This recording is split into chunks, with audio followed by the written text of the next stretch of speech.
کہ معراج مصطفیٰ صلی اللہ علیہ وآلہ وسلم ہمارے محبوب سید الاولین والآخرین شفیع المذنبین رحمت للعالمین سیدنا و مولانا امام اعظم محمد رسول اللہ صلی اللہ علیہ وآلہ وسلم کے ان 3 معجزات میں سے ایک بڑا معجزہ ہے جن کا ذکر قرآن کے اندر آیا ہے۔ ہمارے محبوب صلی اللہ علیہ وآلہ وسلم کے 3 معجزات ایسے ہیں جن کا ذکر قرآن میں آیا، باقی بخاری اور مسلم میں تو درجنوں معجزات کا ذکر ہے، لیکن وہ 3 معجزے جن کو قرآن نے بھی بیان کیا ہے وہ سب سے زیادہ اہمیت کے حامل ہیں کیونکہ اس کا ذکر قرآن میں ہے۔ ان میں سے نمبر 1 معجزہ جسے آپ عربی میں آیاتن کہتے ہیں، اردو میں آپ معجزہ، عقل کو عاجز کر دینے والی چیز، اللہ کی نشانی، وہ ہے القرآن، جس کا ذکر سورۃ العنکبوت میں آیا کہ یہ نبی علیہ السلام کا واحد معجزہ ہے جس کی بنیاد پہ دعوی نبوت ہے۔ اور بخاری اور مسلم میں بھی کئی احادیث اس کو سپورٹیو ہیں۔ ایک وہ مشہور حدیث ہے بخاری اور مسلم کی کہ اللہ تعالیٰ نے ہر نبی کو کوئی نہ کوئی معجزہ دیا تھا اور مجھے اللہ نے وحی یعنی قرآن کا معجزہ دیا ہے۔ میں اللہ سے امید کرتا ہوں سب سے زیادہ متبعین قیامت والے دن میرے ہوں گے کیونکہ میرا معجزہ سب سے زیادہ یونیک ہے، یعنی کتاب کا معجزہ۔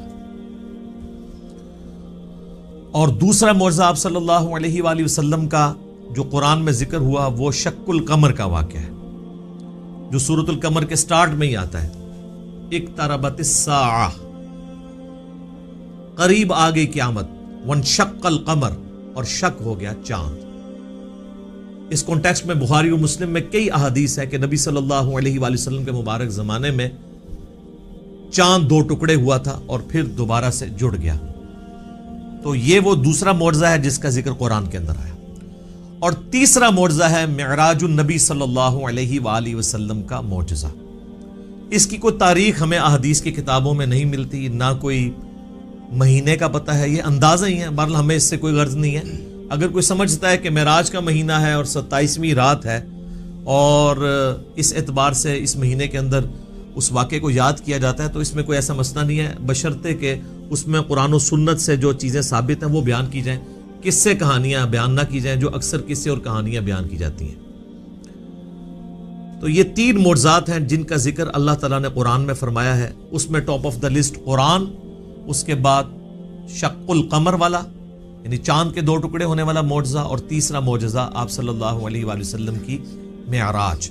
اور یہ بھی یاد رکھیں یہ جو معراج ہم عموماً بولتے ہیں یہ بھی غلط العام ہے، اصل میں اس معجزے کا نام ہے الاسراء والمعراج۔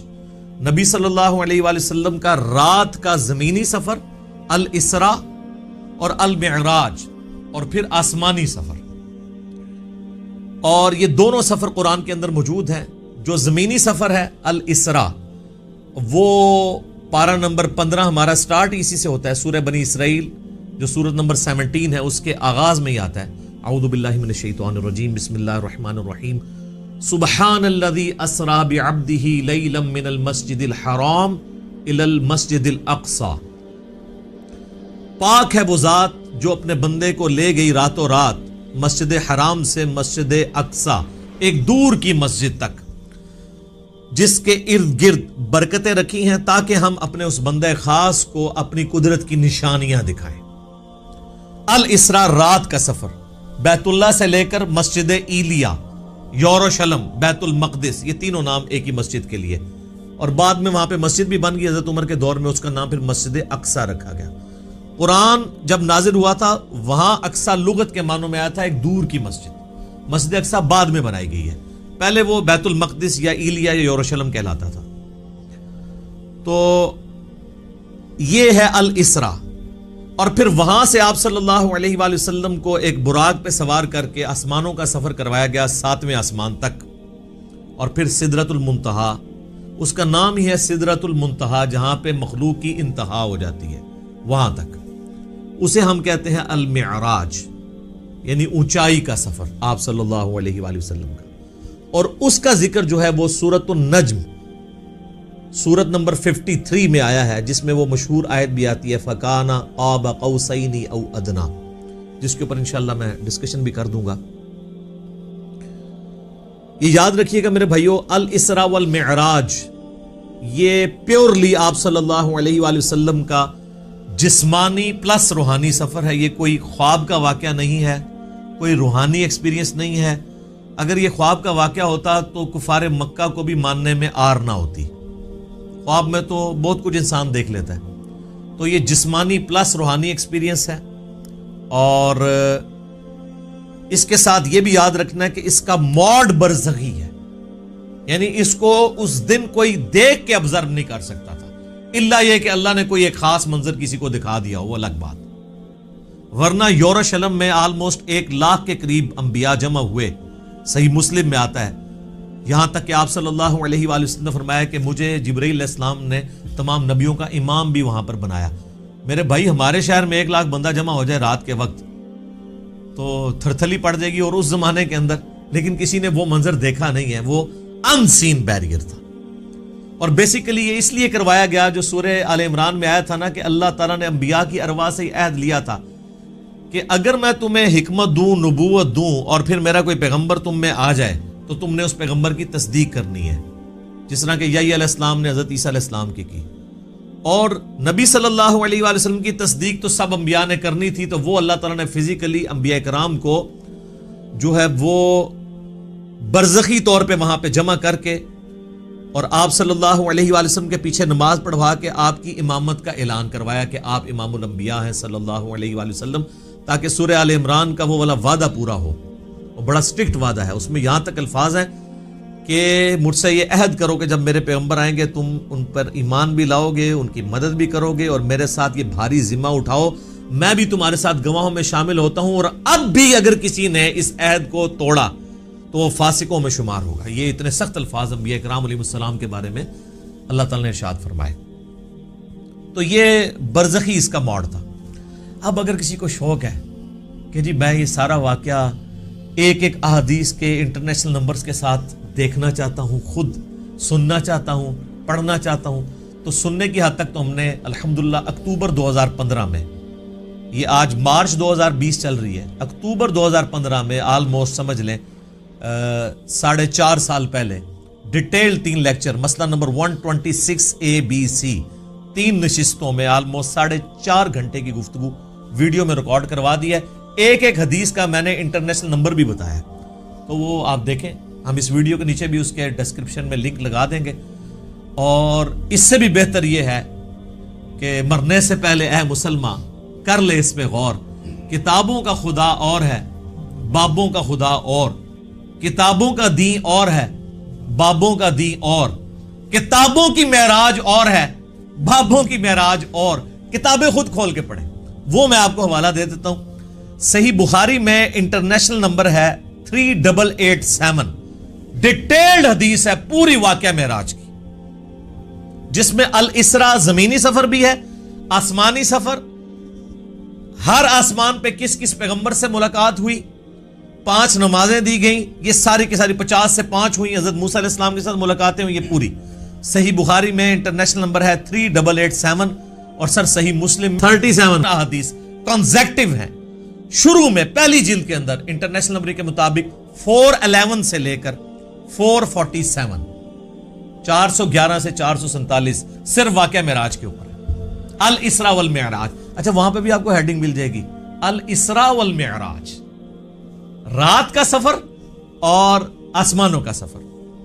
اور مشکات میں اگر آپ نے پڑھنا ہے تو تیسری جلد میں آپ کو 5862 سے 5867 تک مسلسل 6 احادیث اس حوالے سے مل جائیں گی جو واقعہ معراج سے ریلیٹڈ ہیں. لیکن ظاہر ہے کہ کچھ سکپ بھی ہوئی ہیں, تو وہ آپ صحیح مسلم کا وہ چیپٹر پڑھ لیں 411 سے 447 تک.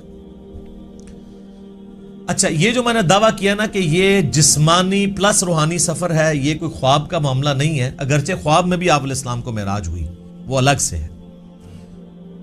کچھ ضعیف روایتیں بھی ہیں سیدہ عائشہ کی طرف منسوب, حضرت معاویہ کی طرف منسوب, کہ وہ لوگ کہتے تھے کہ نبی علیہ السلام کو خواب میں معراج کروائی گی, لیکن وہ اصول محدثین پہ جعلی روایتیں ہیں. صحیح بخاری کے اندر اوپر تلے 3 طرق سکیٹرڈ فارم میں, اوپر تلے تو نہیں ہے, 3 طرق آئے ہیں. انٹرنیشنل نمبر کے مطابق 6613, 4716, 3888, جس میں ابن عباس کا قول ہے، سورہ بنی اسرائیل کی آیت نمبر 60 میں آتا ہے نا کہ ہم نے نبی صلی اللہ علیہ وآلہ وسلم کو جو منظر دکھایا تھا. اب وہاں پہ جو رؤیا کا لفظ استعمال ہوا ہے نا، وہ کہتے ہیں خواب کے لیے استعمال ہوتا ہے، حالانکہ عربی میں رؤیا آنکھوں سے دیکھنے والے منظر کے لیے بھی یہ لفظ استعمال ہوتا ہے. بال ابن عباس کا قول امام بخاری اسی آیت کو ہیڈنگ بنا کے لے کے آئے ہیں سورہ بنی اسرائیل آیت نمبر 60 کے، اور ابن عباس کہا کرتے تھے کہ نبی صلی اللہ علیہ وآلہ وسلم کو جو یہ منظر دکھایا گیا جو کافروں کے لیے فتنہ بن گیا. قرآن کی آیت ہے. فتنہ کیوں بنا؟ میرے بھائی اگر خواب کا منظر ہوتا تو خواب کیوں کافروں کے لیے فتنہ بنتا؟ وہ تو مان لیتے ہیں کہ خواب میں تو کچھ بھی ہو سکتا ہے، فتنہ بنے اس لیے کہ وہ فزیکل کلیم تھا. تو ابن عباس کا قول ہے صحیح بخاری میں کہ یہ منظر جو دکھایا گیا یہ نبی صلی اللہ علیہ وآلہ وسلم نے اپنی جسم کی آنکھوں سے دیکھا تھا، دل کی آنکھوں سے نہیں. دل کی آنکھوں سے مراد ہوتا ہے خواب میں، اور جسم کی آنکھوں سے مراد فزیکلی یہ دیکھنا ہے. میرے بھائیو، الاسراء والمعراج میں آپ صلی اللہ علیہ وآلہ وسلم کو کئی ایک مناظر دکھائے گئے، جو سورہ بنی اسرائیل کی آیت نمبر 7 جو آیت نمبر سٹارٹ میں 1 ہے، سورت نمبر 17، لِنُرِيَهُ مِنْ آیاتنا، تاکہ ہم اپنے بندے کو اپنی نشانیوں میں سے نشانیاں دکھائیں. وہ نشانیاں کون سی تھیں؟ ان پہ میں بولوں تو میرے بھائی تقریباً 3-4 گھنٹے اور لگ جائیں گے. میں آپ کو موٹی موٹی باتیں بتا دیتا ہوں جو بخاری اور مسلم میں آئی ہیں کہ آپ علیہ السلام کو کیا کچھ دکھایا گیا. نمبر 1 سٹارٹ ہوا شق الصدر سے. آپ علیہ السلام کا سینہ چاک کیا گیا، بخاری مسلم میں آتا ہے، اور جنت سے سونے کا تشت لا کے آب زمزم کا پانی ڈال کے جبرائیل علیہ السلام نے نبی علیہ السلام کا دل جو ہے وہ دھویا. نمبر 2 آپ صلی اللہ علیہ وآلہ وسلم کو، چونکہ آپ مکے میں تھے، ابھی مدینہ آپ نے جانا تھا، راستے میں ایک شہر میں اتارا گیا اور جبرائیل نے کہا کہ یہ طیبہ ہے، مدینہ، جو آپ کا مسکن عنقریب بننے والا ہے ہجرت کے بعد.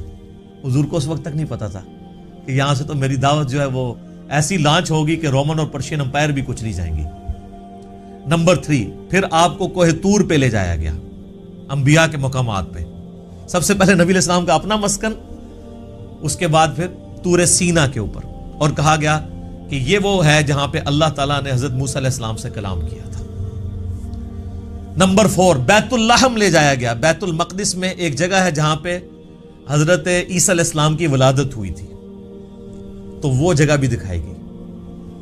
لہٰذا اس سے امام نے تیمیہ کے اس عقیدے کا رد ہوا کہ انبیاء کی جو بیٹھنے کی جگہ ہیں ان کا وزٹ کرنا یہ نعوذ باللہ کوئی بدعت ہے. نبی علیہ السلام کو تو خود کروائی جا رہی ہے یہ ساری چیزیں، الحمدللہ.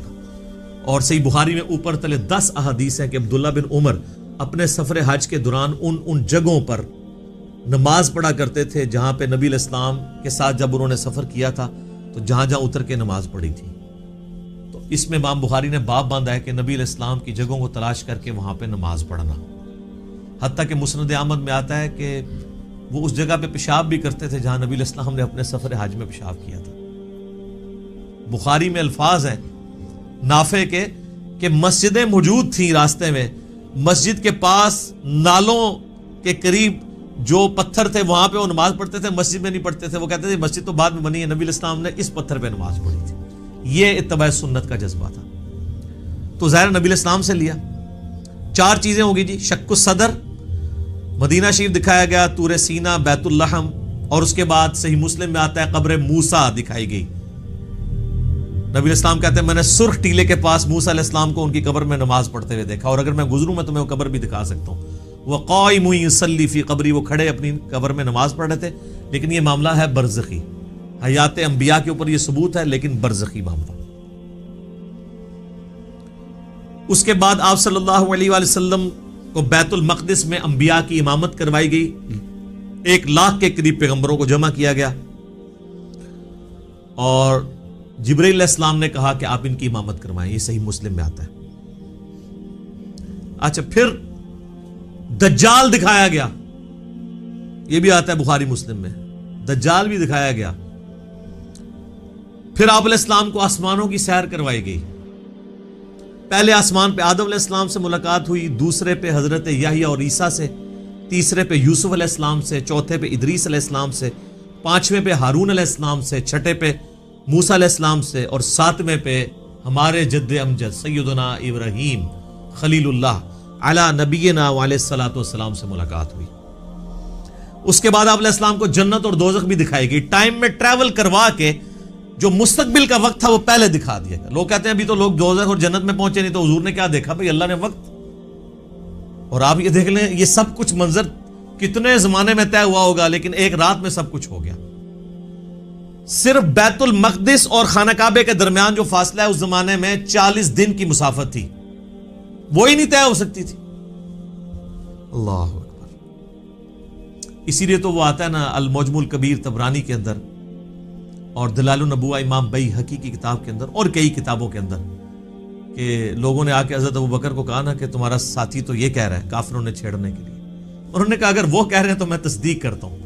تو اسی پر آپ کا لقب صدیق رکھا گیا کہ آپ علیہ السلام کی تصدیق کرنے والے.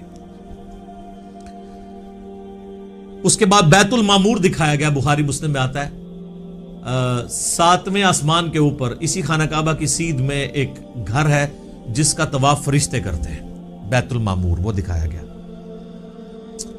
اور سب سے بڑھ کے آپ کو سدرۃ المنتہا تک لے جایا گیا. یہ آخری حد ہے. زمین سے جتنی مخلوقات ہیں یا فرشتے ہیں وہ بھی سدرۃ المنتہا سے آگے نہیں جا سکتے. اس کا نام ہی ہے انتہا, مخلوق کی انتہا ہے. باقی لوگوں نے آگے کہانیاں بنا لی ہیں کہ جی نبی علیہ السلام سدرۃ المنتہا سے بھی آگے چلے گئے. بالکل جھوٹ ہے. یہ آپ کی انتہا تھی. اور آگے پتہ نہیں کیا کیا کہانیاں بنائی ہوئی. کہتے ہیں عرش پہ جوتیوں سمیت چلے گئے. یہ تو اتنا بڑا جھوٹ ہے کہ احکام شریعت میں احمد صاحب بریلوی صاحب نے لکھا ہے کہ یہ جو معرج النبوہ کتاب جس میں یہ باتیں لکھی ہیں, یہ ہے تو سنی عالم ہے لیکن ہر طرح کی جھوٹی سچی روایتیں لکھ دیتا ہے. یہ محض باطل بات ہے کہ نبی علیہ السلام اپنی مبارک جوتیوں کے ساتھ عرش پہ گئے ہیں. یہ اعلیٰ حضرت نے لکھا ہے کہ یہ جھوٹی بات ہے. تو عرش پہ جانے والی کوئی بات نہیں. ہاں قصے کہانیوں میں آپ مزے لے لے کے بیان کریں. اور جب ہم پوچھتے ہیں کہاں لکھا ہے, وہ کہتے ہیں سعدی شیرازی کے شعر نہیں آپ نے پڑھے, مولانا روم کے شعر نہیں پڑھے. ہم کہتے ہیں میرے بھائی ہم تو آپ کو چیخ چیخ کے یہی تو کہہ رہے ہیں کیا کہ مرنے سے پہلے ہے مسلمان.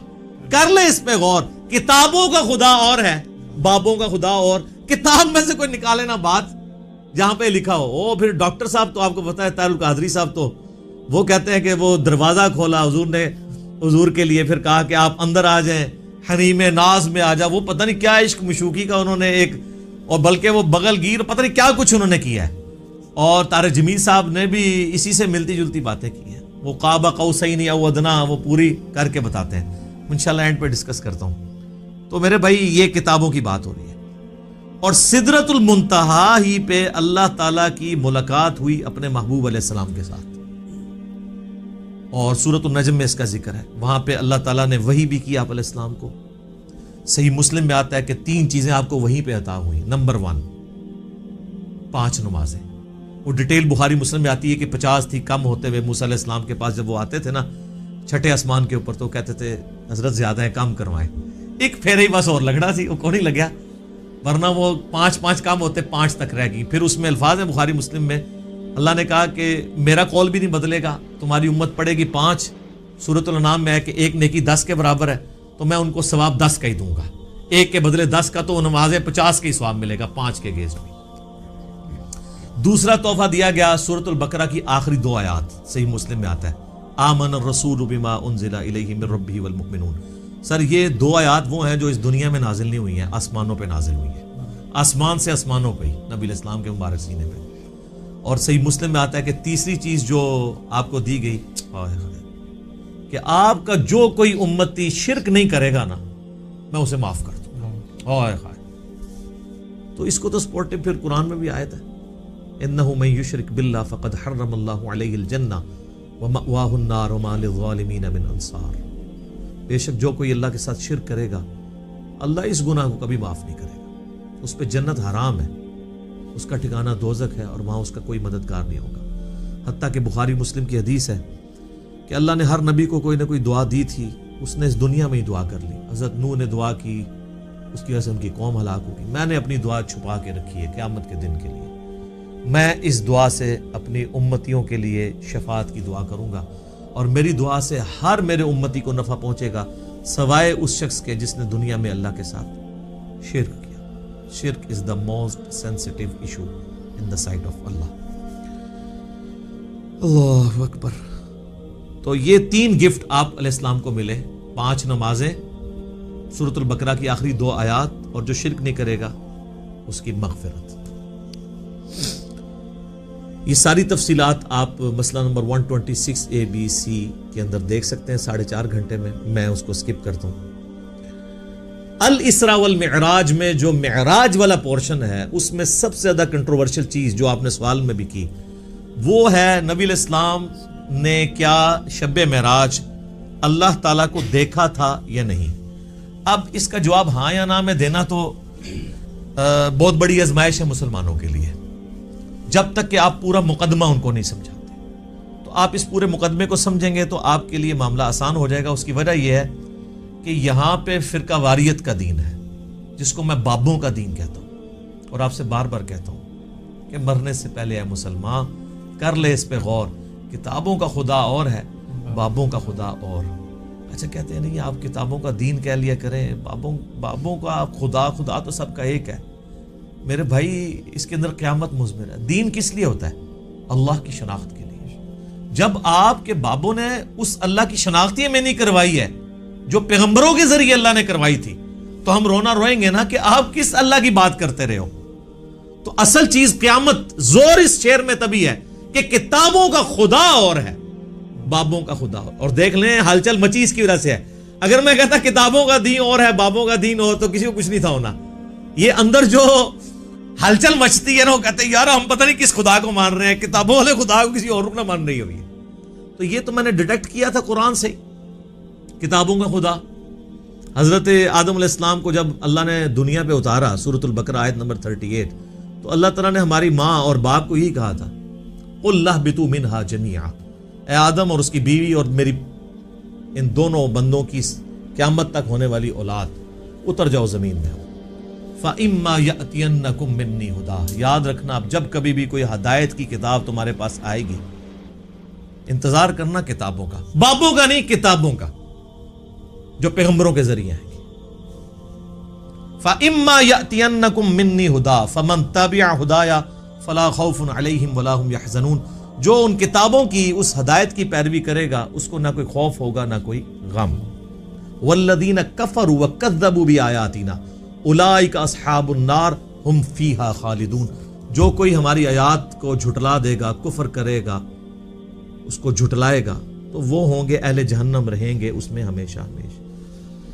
اللہم اجرنا من النار، آمین. اللہم من احییتہ منا فاحیہ علی الاسلام ومن توفیتہ منا فتوفہ علی الایمان، آمین. تو اس لیے ہم کہتے ہیں کتابوں کا دین، بابوں کا نہیں. تو اس مقدمے کو سمجھنے کے لیے آپ پہلے بنیادی بات سمجھ لیں، ایک بنیادی عقیدہ، جو عقیدہ پوری امت کا ہے سوائے ان لوگوں کے جو اپنے نفس کے غلام بنے ہوئے ہیں. وہ کون ہے وہ میں آپ کو بتا دوں گا. پوری امت کا یہ عقیدہ ہے کہ مرنے سے پہلے اس روئے ارض پہ اللہ تعالیٰ کا دیدار کسی انسان کو، کسی جن کو، کسی فرشتے کو یا کسی بھی مخلوق کو ہونا محال ہے، امپاسبل ہے. یہ مقدور نہیں ہے، محال ہے. اس کے ثبوت میں سورۃ الانعام کی آیت نمبر ہے 103، لا تدرکہ الابصار، نگاہیں اس کا احاطہ نہیں کر سکتی، وہ نگاہوں کا احاطہ کر لیتا ہے. حتیٰ کہ اس آیت میں اہل تشیع اتنا غلو کرتے ہیں کہ وہ یہ کہتے ہیں کہ قیامت میں اور جنت میں بھی اللہ کا دیدار نہیں ہوگا. وہ بھی غلو کر رہے ہیں.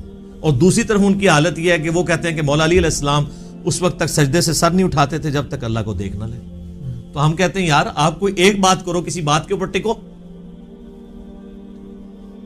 اور پھر بعض غلو کرنے والے وہ کہتے ہیں شب معراج بھی جو مولا علی کا پنجہ دیکھا تھا. خیر اب اہل علم ان کو خود ہی رد کر رہے ہیں، وہ کہہ رہے ہیں یہ نصیحتیں، ہمارا ان سے کوئی تعلق نہیں ہے. اہل تشیع کا یہ جو ہے مکتب نہیں ہے، مکتب اہل بیت یہ نہیں ہے. تو یہ سورۃ الانعام کی آیت نمبر 103 اس پر گواہ ہے. اور اس سے بھی بڑھ کر پریکٹیکل ایکسپیرینس سورۃ الاعراف کی آیت نمبر 143، جب موسیٰ علیہ السلام نے کوہ طور پہ ملاقات کے دوران کہا اے اللہ میری خواہش ہے میں تجھے دیکھوں. اتنی دفعہ باتیں سن سن کے اگلا سٹیپ بھی بندہ طے کرتا ہے نا. تو اللہ نے کیا فرمایا تھا؟ لن ترانی، ہرگز نہیں دیکھ سکتا تو مجھے، بلکہ تو پہاڑ کی طرف دیکھ. اگر یہ پہاڑ اپنی جگہ پہ قائم رہا تو سمجھنا تو مجھے دیکھ سکتا ہے.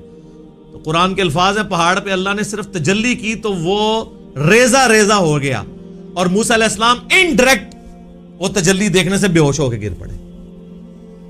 اور اس کے بعد ان کا ہے اللہ میں تیرے طرف رجوع لاتا ہوں، اب دوبارہ میں یہ بات نہیں کروں گا. تو اگر موسیٰ علیہ السلام کو زیارت نہیں ہو سکتی اللہ تعالیٰ کی اس دنیا میں، تو موسیٰ علیہ السلام سے بڑھ کے تو کوئی بھی نہیں ہو سکتا. تو اب اگر موسیٰ علیہ السلام کے سوا کوئی شخص یہ دعویٰ کرے کہ اس نے اللہ کو دیکھا ہے، تو پھر ہم اسے غلام احمد قادیانی کا بھائی کہیں گے نا، جس طرح اس نے جھوٹا دعوے نبوت کیا. یہ کم از کم اسے کہنا چاہیے کہ تو جھوٹ بولتا ہے، یا تو پھر یہ کلیم کرتا ہے کہ تو مسلمان ہو کے موسیٰ علیہ السلام سے بڑا مرتبہ رکھتا ہے. حالانکہ موسیٰ علیہ السلام تو اولو العزم پیغمبروں میں سے ہے، جو سورہ شورا کے اندر آیا ہے. 5 اولو العزم پیغمبر ہیں. نمبر 1 ہمارے محبوب علیہ السلام، اس کے بعد حضرت ابراہیم علیہ السلام، پھر نوح علیہ السلام، موسیٰ علیہ السلام اور عیسیٰ علیہ السلام. تو اولو العزم پیغمبروں سے بھی آگے بڑھ گئے. تو پھر ہم یہی کہیں گے نا. سورۃ الحجر کی آیت نمبر 99 آخری آیت میں بھی آیا ہے وَاعْبُدْ رَبَّكَ حَتَّى يَأْتِيَكَ الْيَقِينُ، اپنے رب کی عبادت کرتے جاؤ یہاں تک کہ تمہیں یقین نصیب ہو جائے، تمہیں موت آ جائے. تمام نے اس یقین کا ترجمہ موت کیا ہے. مرنے سے پہلے یقین نہیں آ سکتا، کیونکہ یقین اس وقت آتا ہے جب آپ فزیکلی دیکھ لیں. تو یہی تو آپ کو انعام ہے. ان الذین یخشون ربهم بالغیب لہم مغفرۃ واجر کبیر، جو بغیر دیکھے اپنے رب سے ڈرتے ہیں ان کے لیے ہے مغفرت اور بہت بڑا اجر. اور صحیح مسلم میں انٹرنیشنل نمبر کے مطابق 7356 نمبر حدیث ہے دجال کے کانٹیکسٹ میں. نبی علیہ السلام فرماتے ہیں کہ یہ دجال آئے گا تو اس کے ماتھے پہ کافر لکھا ہوگا، لیکن وہ کاف فا را یا کاف الف فا را لکھا ہوگا ایبریویشنز میں. تو لوگ جو اہل ایمان ہیں نبی علیہ السلام کہتے ہیں وہ پڑھ لیں گے کہ یہ کافر لکھا ہے، تو ان کو پتہ چلے گا دجال ہے. دوسرے لوگ نہیں پڑھ پائیں گے، چاہے مومنین میں بھی منافقین ہوئے. اور وہ ہو سکتا ہے کاف سے کشف پڑھ لیں، الف سے الہام پڑھ لیں، فا سے فیض پڑھ لیں، اور را سے روحانیت پڑھ لیں. کہ جی یہ تو بہت بڑے بزرگ ہیں. اچھا، اس حدیث میں 7356 میں آتا ہے کہ نبی علیہ السلام نے فرمایا کہ وہ خدائی کا دعویٰ کرے گا دجال. یاد رکھو تم میں سے کوئی شخص اپنے رب عز و جل کو نہیں دیکھ سکتا یہاں تک کہ اسے موت آ جائے. یہ الفاظ ہیں. کیا مطلب؟ کہ مرنے سے پہلے کوئی اللہ کو نہیں دیکھ سکتا، مرنے کے بعد دیکھیں گے انشاءاللہ. تو مرنے سے پہلے آپ نہیں دیکھ سکتے. تو آپ بھی مرنے سے پہلے ہے مسلمان. کر لے اس پہ غور. کتابوں کا خدا اور ہے، بابوں کا خدا اور. اب آپ سوچ رہے ہوں گے بابوں نے کیا کام ڈالا ہوا ہے، تو اے ہوں آگے جے کام کی پایا جے انہوں نے. اے دے تسی کتابوں نے خدا دی تعریف سن لی. بابوں نے کیا کام ڈالا ہے جناب؟ تذکرۃ الاولیاء شیخ فرید الدین عطار المتوفی 627 ہجری کی کتاب ہے، جو بریلوی اور دیوبندی دونوں چھاپ رہے ہیں اور کہہ رہے ہیں سارے اولیاء کے حالات زندگی اس میں لکھے ہوئے ہیں. ایسی کو کتاب نہیں، اس میں بایزید بستامی کی معراج لکھی ہوئی ہے، المتوفی 261 ہجری. ان کا امام ابو یزید بستامی اور میرا امام ابو الحسین مسلم بن حجاج القشیری المتوفی 261 ہجری. وہ بھی 261 میں فوت ہوئے ہیں، یہ بھی 261 میں فوت ہوئے ہیں. تو آپ لوگوں نے مایوس نہیں ہونا. ان لوگوں کے بارے میں تو مجھے یقین ہے کہ یہ لوگ تو اللہ کے دیدار سے محروم ہوں گے جنہوں نے بد عقیدگیاں پھیلائی ہیں. لیکن آپ لوگ مایوس نہ ہوں. ہر مؤمن کو قیامت کے دن اللہ تعالیٰ کا دیدار ہوگا اور جنت میں بھی دیدار ہوگا انشاءاللہ تعالیٰ. اس پہ درجنوں احادیث بخاری مسلم کی اور قرآن کی آیات بھی گواہ ہیں. اور آپ دیکھیں دنیا میں بھی اللہ نے ایک تھوڑا سا ماڈل رکھا ہوا ہے. نماز مؤمن کی معراج ہے. کیوں کہا جاتا ہے؟ نماز معراج النبی میں تحفہ ملا ہے. وہاں سدرۃ المنتہا پہ اللہ اور نبی نے ڈائریکٹ باتیں کی تھیں حجاب کے اندر، وہ میں بعد میں حدیث بتاؤں گا. آپ یہاں دنیا پہ بیٹھ کے اللہ سے باتیں کر سکتے ہیں نماز کی حالت. باقی یہ جو کہانی مشہور ہے نا کہ یہ معراج النبی کی گفتگو ہے اللہ کی اور نبی علیہ السلام کی التحیات للہ والصلوات والطیبات، یہ بالکل کہانی ہے، یہ کسی حدیث میں نہیں آئی ہے. بخاری مسلم میں تو واضح آیا ہے. صحابہ کرام کہتے ہیں رسول اللہ صلی اللہ علیہ وآلہ وسلم نماز کا تشہد ہمیں قرآن کی طرح سکھاتے تھے. ابن مسعود کہتے ہیں کہ میرے ہاتھ کو نبی علیہ السلام نے اپنے دونوں مبارک ہاتھوں میں لے کے مجھے یہ سکھایا تھا التحیات للہ والصلوات والطیبات. تو یہ نبی علیہ السلام نے سکھایا ہوا ہے، اس کا معراج کے ساتھ کوئی تعلق نہیں ہے، یہ کہانی ہے جو آپ بچپن سے سارے سنتے ہیں. جی نبی علیہ السلام نے کہا التحیات للہ والصلوات والطیبات، اللہ نے کہا السلام علیکہ ایھا النبی ورحمۃ اللہ وبرکاتہ، تو نبی علیہ السلام نے نعوذ باللہ پھر کریکشن کی اور کہا السلام علینا وعلی عباد اللہ الصالحین، اور پھر فرشتوں نے کہا اشہد ان لا الہ الا اللہ واشہد ان محمدا عبدہ ورسولہ. ایک کہانی ہے سر، کڈی وڈی کہانی ہے، اور بچپن تو سن رہے ہو. آج تک کسی مولوی کو پوچھا ہے اے وہ کہانی جڑا بریلوی بھی بیان کرتا ہے، دیوبندی بھی بیان کرتا ہے، اہل حدیث بھی بیان کرتا ہے، کسی نے نہیں پوچھا ہے لکھی کہاں ہوئی یہ کہانی ہے. سورۃ القیامہ کی آیت نمبر 22 اور 23 میں آیا ہے، اللہ تعالیٰ نے فرمایا وجوہ یومئذ ناظرہ، اس دن ایسے چہرے ہوں گے جو تر و تازہ ہوں گے، الی ربہا ناظرہ، اپنے رب کی طرف دیکھ رہے ہوں گے. جو تر و تازہ چہرے ہوں گے وہ اپنے رب کی طرف دیکھ رہے ہوں گے. اچھا بعض لوگ کہتے ہیں نہیں جی وہ یہاں دیکھنے سے مراد ہے کہ وہ رحمت کا انتظار کر رہے ہوں گے، وہ جنہوں نے نہیں ماننا. تو یہ جو سورۃ الفجر کی آیت ہے وَجَاءَ رَبُّكَ وَالْمَلَكُ صَفًّا صَفًّا، قیامت والے دن اللہ اور فرشتے قطار در قطار اس دنیا پہ اتریں گے، کیونکہ میدان محشر اس دنیا میں عدالت لگنی ہے. تو جیسا اللہ کی شان کے لائق ہے وہ زمین پہ اترے گا.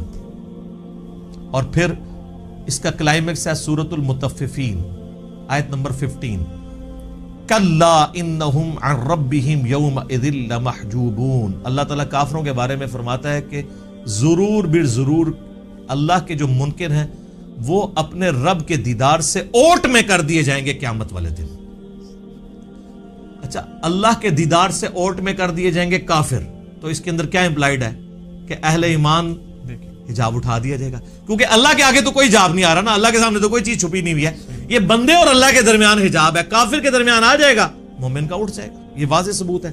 لہذا شیعہ کا موقف جو ہے باطل ہے، بلکہ میں شیعہ کو دعوت دوں گا کہ اللہ کے بندو ہماری نمازوں عبادات ان ساری چیزوں کا کیا حاصل ہونا ہے کہ اگر ہم جنت میں پہنچ جائیں اور تب بھی اپنے رب کو نہ دیکھ سکیں. قرآن کی درجنوں آیات میں جو اللہ تعالیٰ بار بار کہتا ہے کہ بغیر دیکھے اپنے رب سے ڈرتے ہیں، تو یہ پردہ آخر اٹھنا ہے نا، کبھی اس دن اٹھنا ہے کہ جس دن اللہ تعالیٰ نے یہ امتحان میں آپ کو پاس کر دینا ہے کہ ہاں جی تم بغیر دیکھے ڈرتے تھے نا، اب اس کا انعام ہے، مجھے دیکھ لو. یہ تو امپلائیڈ ہے اس کے اندر، ورنہ تو دین کی لذت ہی ختم ہے اگر قیامت میں جنت میں اللہ کا دیدار نہیں ہے. بخاری مسلم میں درجنوں احادیث ہیں اسی کانٹیکسٹ میں جو سورۃ القیامہ کی آیت نمبر 22 ہے وجوہ یومئذ ناظرہ الی ربہا ناظرہ. اس آیت کے کانٹیکسٹ میں بخاری مسلم دونوں میں حدیث ہے. صحابہ کرام نے پوچھا یا رسول اللہ کیا ہم اپنے رب کو دیکھیں گے قیامت والے دن؟ آپ نے فرمایا تم ضرور اپنے رب کو دیکھو گے. 14ویں رات کا چاند جب چھایا ہوتا ہے اور کوئی بادل نہ ہو تو تمہیں اس چاند کو دیکھنے میں کوئی تکلیف محسوس نہیں ہوتی. سورج کو دیکھنے میں تکلیف ہوتی ہے، چاند کو دیکھنے میں نہیں ہوتی. بالکل اس طریقے سے تم اپنے رب کو بھی دیکھو گے اور تمہاری آنکھوں پہ کوئی سٹرین نہیں آئے گا، جیسا کہ اس کی شان کے لائق ہے. تم اپنے رب کو دیکھو گے انشاءاللہ تعالی. اور سر صحیح مسلم میں ایک بڑی رکت انگیز حدیث ہے. نبی علیہ السلام فرماتے ہیں جنتی جب جنت میں پہنچ جائیں گے نا تو اللہ تعالیٰ جنتیوں سے کہے گا کہ ہاں جی کوئی اور نعمت چاہیے؟ تو جنتی کہیں گے یا اللہ اس سے بڑی کیا نعمت ہے کہ تو نے ہمیں ہمیشہ کے دوزخ کے عذاب سے بچا لیا، ہمارے چہرے تر و تازہ کر دیے، ہمارا منہ مانگا انعام ہمیں دیا، ہمیشہ کی زندگی ہمیں دے دی، اس سے بڑی بھی ابھی کوئی نعمت باقی ہے؟ تو پھر اللہ تعالیٰ ان کو سرپرائز دیتے ہوئے اپنا اور بندوں کے درمیان حجاب اٹھائے گا اور لوگ اپنے رب کی زیارت کریں گے. اور جب وہ رب کو دیکھ لیں گے نا تو ان کو دنیا کی اور جنت کی ہر نعمت بھول جائے گی. وہ کہیں گے اصل نعمت تو یہ ہے، یہ اللہ نے سرپرائز میں رکھی ہوئی ہے جنت کے اندر. یہ صحیح مسلم میں حدیث ہے. پھر نبی علیہ السلام نے کہا کہ چاہو تو قرآن پڑھ کے دیکھ لو. سورہ یونس کی آیت نمبر 26 آپ نے تلاوت کی للذین احسنوا الحسنى وزیادہ. جو لوگ نیکوکار ہیں اللہ تعالیٰ ان کے لیے بہتر اجر رکھے گا اور کچھ بڑھ کے بھی دے گا. وہ کہتے ہیں کہ بڑھ کے جو دے گا وہ یہ ہے سب سے بڑھ کے اللہ کا دیدار انشاءاللہ تعالی. اور پھر صحیح مسلم کی وہی حدیث جو دجال والی میں نے بیان کی 7356 کہ تم میں سے کوئی اپنے رب عز و جل کو نہیں دیکھ سکتا یہاں تک کہ وہ مر نہ جائے. تو مرنے کے بعد انشاءاللہ تعالی اللہ کا دیدار ہوگا. اور مرنے سے پہلے اے مسلمان کر لے اس پہ غور، کتابوں کا خدا اور ہے، بابوں کا خدا اور یقین کر جب تو یہ غور کرے گا نا تو تیرے اندر سے آواز نکلے گی کیا کہ نہ میں وابی نہ میں بابی نہ میں سو کارڈ وابی تے نہ میں بابیاں دا دفاع کرنے والا بابی، میں ہوں مسلم علمی کتاب انشاءاللہ تعالی۔ البتہ میرے بھائیو اس کائنات میں ایک ہستی ایسی ہے جسے اللہ تعالیٰ نے اس دنیا میں خواب کی حالت میں اپنا دیدار عطا کیا اور اس اعتبار سے باقی ساری مخلوقات پہ فوقیت دی، اور وہ ہمارے محبوب سید الاولین والآخرین شفیع المذنبین رحمت للعالمین سیدنا و مولانا امام اعظم محمد رسول اللہ صلی اللہ علیہ وآلہ وسلم کی مبارک ذات ہے۔ اور یہ تو نبی الاسلام کے بارے میں خواب میں زیارت والا معاملہ، یہ تو میں حدیث آپ کو بعد میں بیان کرتا ہوں۔ آپ کے بابوں نے یہ دعویٰ امام حنیفہ کے لیے بھی کیا، وہ کہتے ہیں 100 دفعہ خواب میں زیارت ہوئی ہے۔ احمد بن حنبل کے بارے میں تو فضائل اعمال کے اندر لکھا ہے کہ خواب میں اللہ کو دیکھا اور پوچھا کہ اللہ جی میں آپ کا قرب چاہتا ہوں تو کس چیز سے حاصل کروں، تو اللہ نے فرمایا قرآن سے۔ تو اگے امام بن حنبل نے کیا کیا، اللہ سمجھ کے کہ بغیر سمجھ کے، تو اللہ نے کہا کہ چاہے سمجھ کے چاہے بغیر سمجھ کے، کڈی کہانی خواب ہی ایہی چیز لینی سی۔ تو سر اس پہ میری 100 نمبر مجلس دیکھ لیں، کتابوں کا خدا اور ہے بابوں کا خدا اور۔ میں آج اس کی انجینئرنگ نہیں کرتا، بل یہ فضائل اعمال کے اندر یہ لکھا ہوا ہے، فضائل ذکر والے چیپٹر کے اندر، کہ امام احمد بن حنبل نے بھی اللہ کو دیکھا ہے خواب میں۔ بالکل کہانی ہے، اگر یہ کوئی چیز ہوتی تو یہ پیکج موسیٰ علیہ السلام کو آفر ہوتا، جو سورۃ الاعراف کی آیت نمبر 143 میں کیٹاگوریکل ڈینائی آ گیا، لن ترانی، تو نہیں دیکھ سکتا، ٹھیک ہے، فزیکلی تو کوئی دیکھ سکتا، خواب میں بھی صرف نبی علیہ السلام کی خصوصیت ہے۔ اور وہ حدیث ہے میرے بھائیوں جامعہ ترمذی میں انٹرنیشنل نمبر کے مطابق 3235، یہ حدیث مسند امام احمد میں بھی ہے، مشکات المصابی میں 748 نمبر ہے پہلی جلد کے اندر، اور یہاں خواب کا ذکر ہے۔ اور یاد رکھیے گا سورہ الصافات کی آیت نمبر 100 سے لے کے 103 تک آتا ہے نا کہ ابراہیم علیہ السلام کو اللہ نے خواب میں بیٹے کی قربانی کا حکم دیا تھا۔ انبیاء کے خواب وحی الہی ہوتے ہیں۔ بخاری مسلم میں کئی احادیث ہیں کہ نبوت کا 46واں حصہ خواب ہے، نبیوں کو جو خواب دکھایا جاتا ہے وہ ڈیفینیٹلی وحی الہی ہوتا ہے۔ باقی بخاری مسلم میں آتا ہے کہ نبیوں کے علاوہ جو ہے وہ اللہ کی طرف سے بھی ہو سکتا ہے، شیطان کی طرف سے بھی ہو سکتا ہے، نفس کی طرف سے بھی ہو سکتا ہے۔ تو یہ ترمذی میں جو حدیث ہے، مسند احمد میں بھی، مشکات المصابی میں بھی، اور اس حدیث کے ساتھ امام ترمذی نے لکھا ھذا حدیث حسن صحیح، یہ حدیث حسن صحیح ہے۔ اور امام ترمذی نے ساتھ لکھا کہ میں نے اپنے استاد امام محمد بن اسماعیل بخاری، امام بخاری سے پوچھا تو انہوں نے بھی فرمایا کہ یہ حدیث صحیح ہے، اگرچہ بخاری میں نہیں ہے لیکن اس حدیث کو امام بخاری نے بھی صحیح کہا ہے، امام ترمذی نے بھی صحیح کہا، شیخ البانی نے بھی صحیح کہا، شیخ شعیب ارنوت نے بھی صحیح کہا، شیخ زبیر لزئی نے بھی صحیح کہا رحمہم اللہ اجمعین۔ بڑی لمبی حدیث ہے، میں اکثر بیان کرتا ہوں، جس میں نے وہ دعا بھی آپ کو بار بار کہی ہے کہ یاد کرو، اللہم انی اسألک فعل الخیرات و ترک المنکرات۔ اس میں الفاظ ہیں جو آج کی ضرورت ہے کہ میں نے خواب میں اپنے رب کو بڑی خوبصورت صورت میں دیکھا، اور پھر یہ بھی الفاظ ہے کہ اللہ تعالیٰ نے میرے دونوں شانوں کے درمیان اپنا ہاتھ مبارک رکھا، اور میں اس کی تشبیہ بھی نہیں دوں گا کیونکہ لیس کمثلہ شیء، اللہ کی مثل کوئی شے نہیں، حتیٰ کہ میں نے اس کی انگلیوں کے پوروں کی ٹھنڈک اپنے قلب پہ محسوس کی جیسا کہ اس کی شان کے لائق ہے۔ باقی لمبی حدیث ہے لیکن اس میں سے یہ پورشن میں نے بیان کرنا تھا کہ خواب میں نبی علیہ السلام کو زیارت ہوئی ہے۔ اب یہاں پہ یاد رکھیے گا ایک بہت میں آپ کو کریٹیکل پوائنٹ دینے لگا ہوں، اگر کوئی شخص اللہ ہی کو دیکھ لے تو اب کائنات میں کوئی غیب ایسا رہ گیا جو اس کے لیے اٹریکٹیو ہو، اس سے بڑی تو کوئی چیز نہیں۔ تو پھر قیامت والے دن نبی علیہ السلام کے لیے اللہ نے کیا انعام رکھا ہوا ہے؟ آپ کو تو دنیا میں مل گیا سب کچھ، ہمیں تو کہا گیا نا سورۃ الملک کی آیت نمبر 12 میں ان الذین یخشون ربهم بالغیب لہم مغفرۃ و اجر کبیر، جو بن دیکھے اپنے رب سے ڈرتے ہیں ان کے لیے مغفرت اور بہت بڑا اجر ہے۔ اور آپ نے سن لیا کہ جنت میں اللہ کا دیدار، قیامت میں اللہ کا دیدار۔ تو نبی علیہ السلام نے اگر دنیا میں ہی اللہ کو دیکھ لیا تو نبی علیہ السلام کے لیے پھر کون سا انعام رہے؟ اس کے اندر امپلائیڈ ہے کہ نبی علیہ السلام کے لیے انعام یہ ہے کہ دنیا میں دیکھا ہے خواب کی حالت میں، فزیکل ہی نہیں دیکھا، دل کی آنکھوں سے دیکھا ہے۔